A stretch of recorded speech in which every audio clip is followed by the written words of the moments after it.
Yo, what's up, guys? Another Toa Hell. Already did Toa Hell quite a while back, but been busy with watching football, some other stuff, RTAs, whatnot. So a little bit of delay. But yeah, here it is, just showing what teams I use, what teams I recommend to use. Also, I kind of went first. Mostly, I kind of reruined for Toa Hell, and then just do it during like well, I recommend people to do it during like free room remove because it's a lot easier to do it at that time.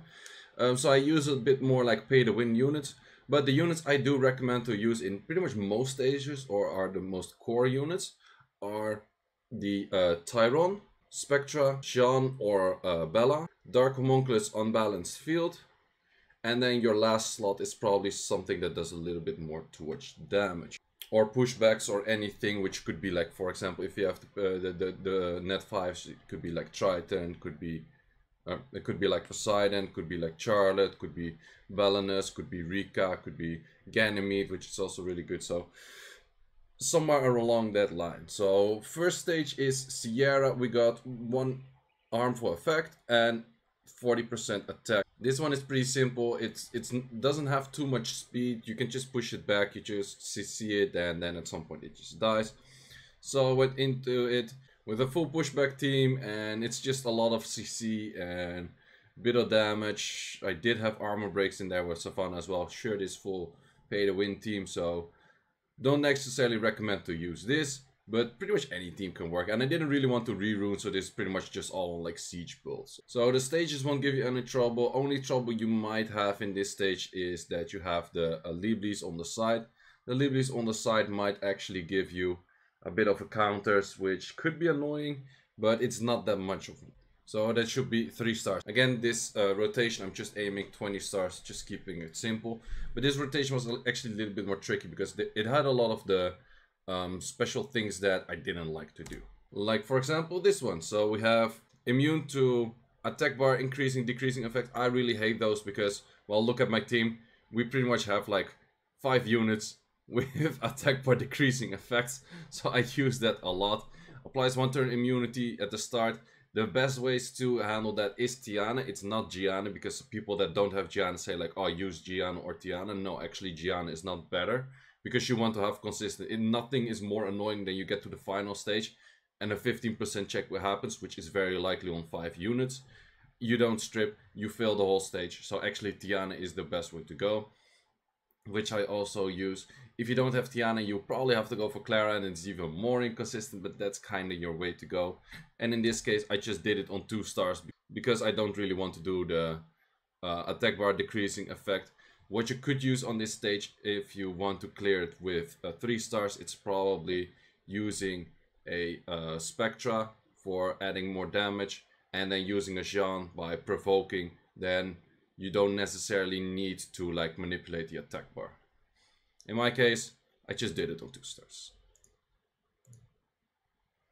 And I did with this team, which is like more based on like outspeeding and that kind of stuff. Jemire also does some damage on the S2.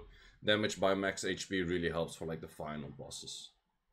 Still, I don't have a Spectra to aid yet, so still have to do that.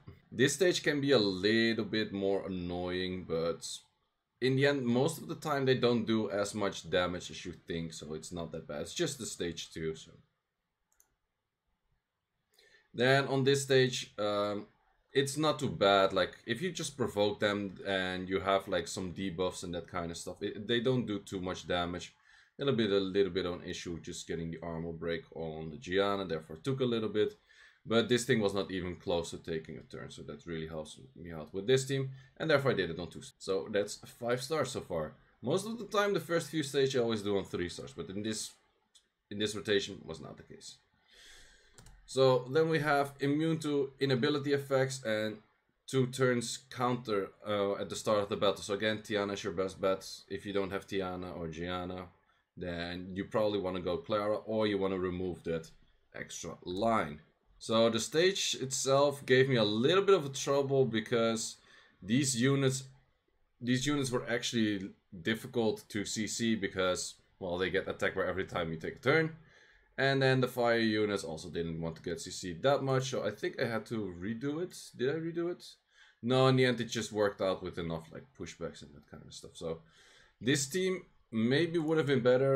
This team is probably also better with just using like the Tyron and the Dark Homunculus unbalanced field. But again, also don't have the Dark Homunculus unbalanced field, don't have the Spectra yet.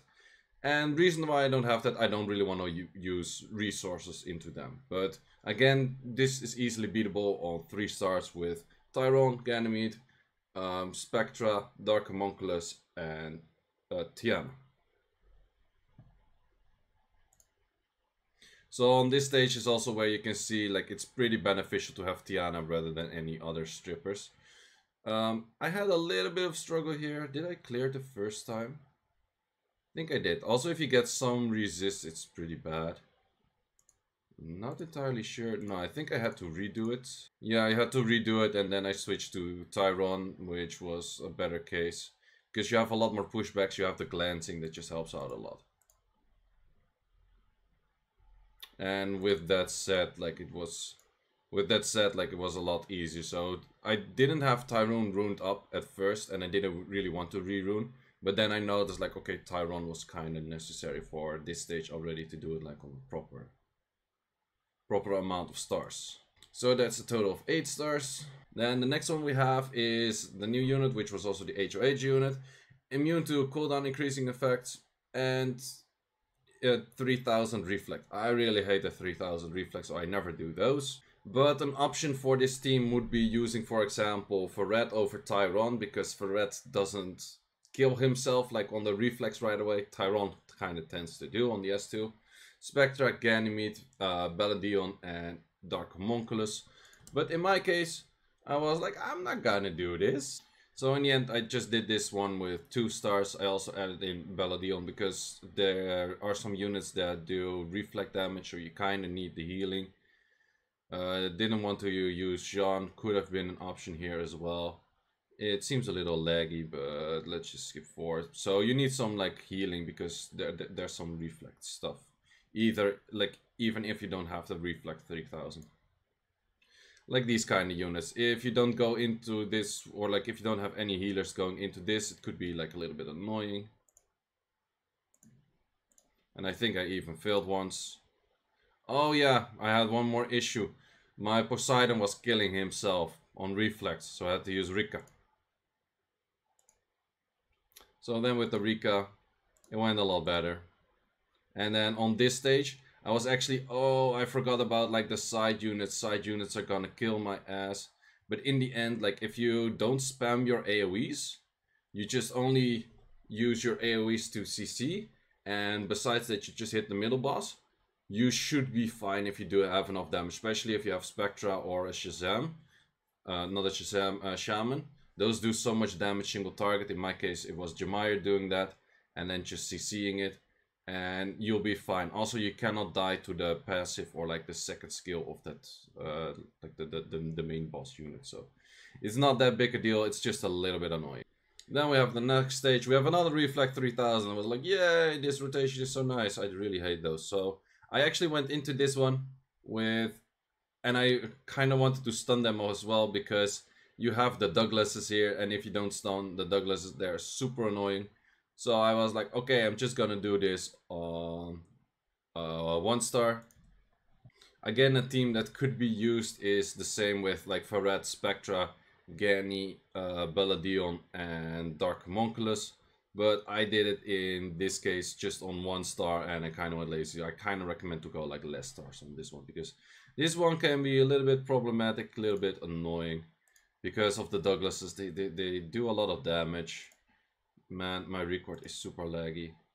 This stage, however, is not that big a deal. But if you cannot stun them, they could actually be annoying. But you want to be able to like push them back and control them in that way. And then this stage is actually pretty doable. Also, like you don't even have to stun them as long as you control the attack bars. It's pretty fine. So with the reflect, it could be a little bit more annoying. So the most annoying thing about this stage is actually getting past the Douglases, I would say. If you don't stun them and you still get like reflect damage and that kind of stuff. That might give you like a little bit of trouble. But besides this stage is not that hard. And that's on 1 star. And I'm currently... I don't know at how many stars. I think 9 or more. So the next stage is the Pizzama, attack increasing effect when stuff dies, which is not that great, and immune to cooldown increasing effects. I prefer to not do that, so the attack increasing effect, I don't really care, or the attack like increase, I don't care, but the cooldown decreasing effect is kinda annoying on Pizzama, so I just took it off. If you do want to do 3-star, again, the typical team with Tyron, probably a Jeanne and Spectra, Ganymede, and Dark Homunculus works pretty fine. But for me, I just went less stars and I just did it like this.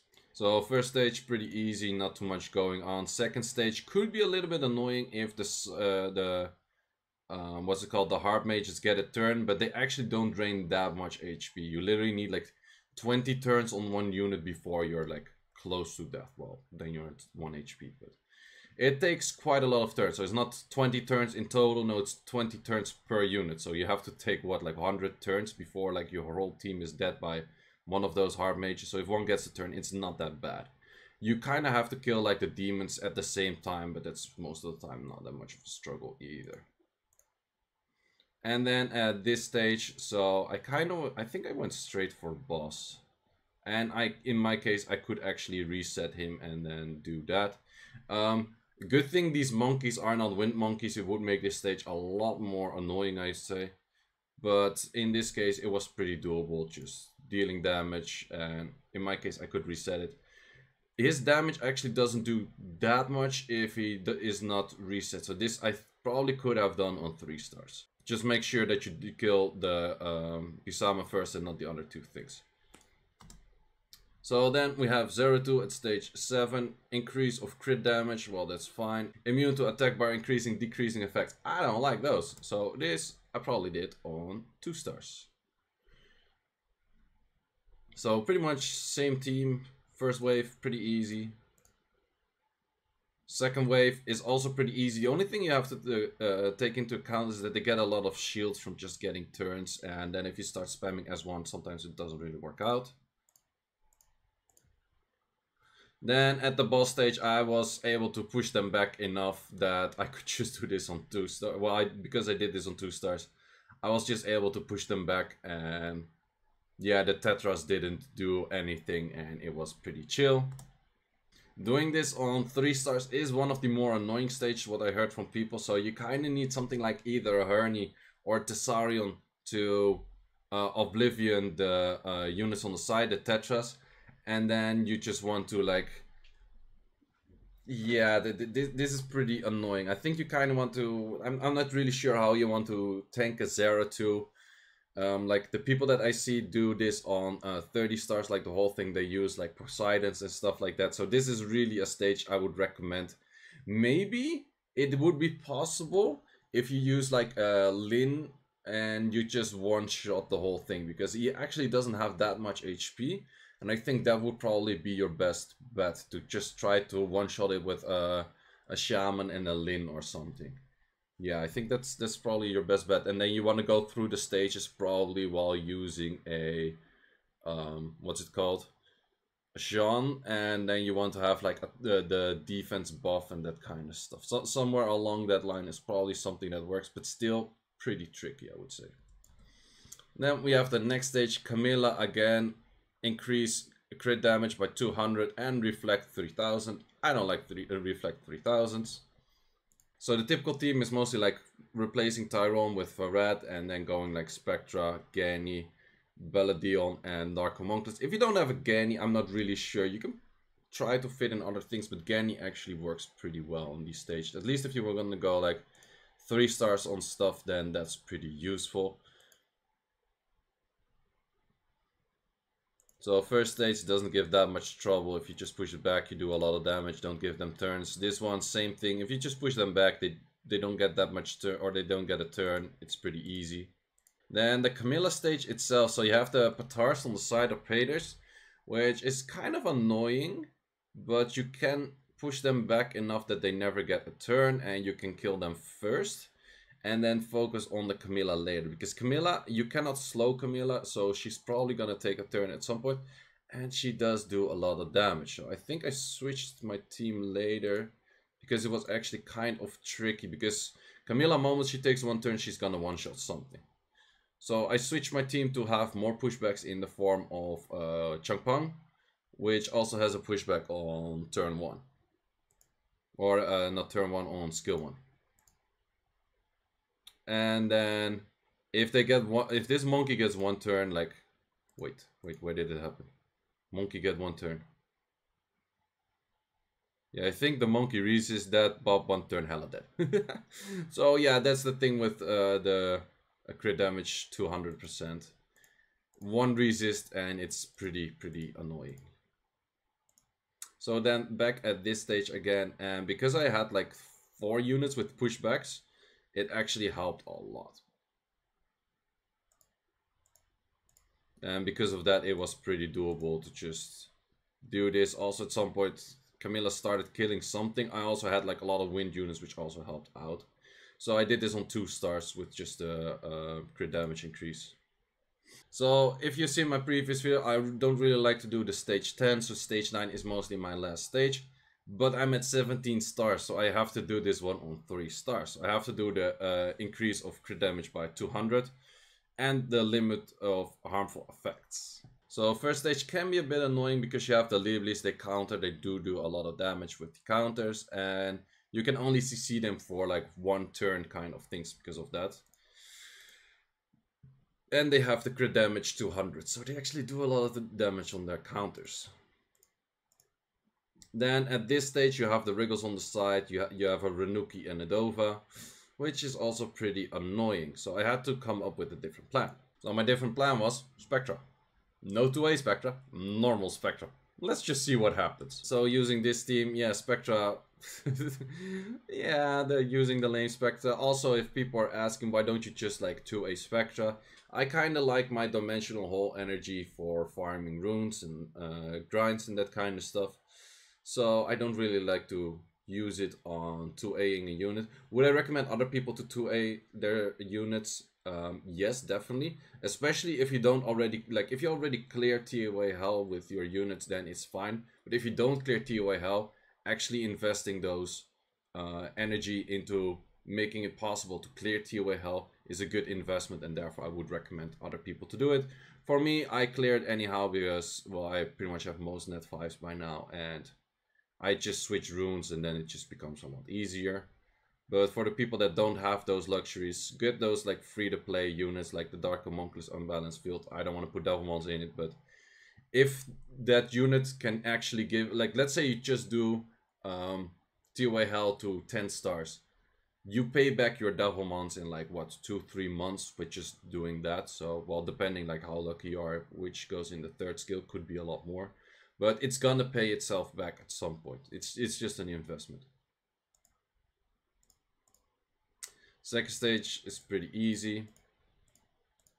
So then the final boss stage. So actually, let's see how good this does with dealing damage. So we can reset that. We can do that one, which is a good amount of damage. And then the special assault, which does a good amount of damage as well. So Artemio is already pretty much dead. And that was kind of my way of going for it as well. So just having a lot of like crit and then just using the crit damage. And also I put in like artifacts like additional damage on light, which also helped out a lot. That was a non-critter though. It was a proc non-critter.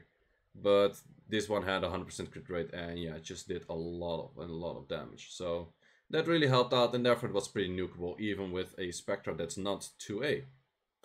So yeah, that is it for ToA Hell rotation. I'm a few days late, but I'm still before free rune removal, and I kind of recommend people to do this during free rune removal. So the video is released by then, and I just recommend just do 20 stars, or at least do 10 stars. 15 and the 20 stars is like just an upgrade, which might potentially give you like a good unit. But the 10 stars is just a guaranteed devilmon, and it's pretty easy to get there. Even with, like, if you just do 5 stages, you can probably get to 10 stars. Just not do the things that look annoying to you. Like, if you don't like the Reflex 3000, don't do that. If you don't like the attack bar increasing, decreasing thing, don't do those. Just take the ones that you think are like pretty doable for your account. And that's it for this video, and see you in the next one.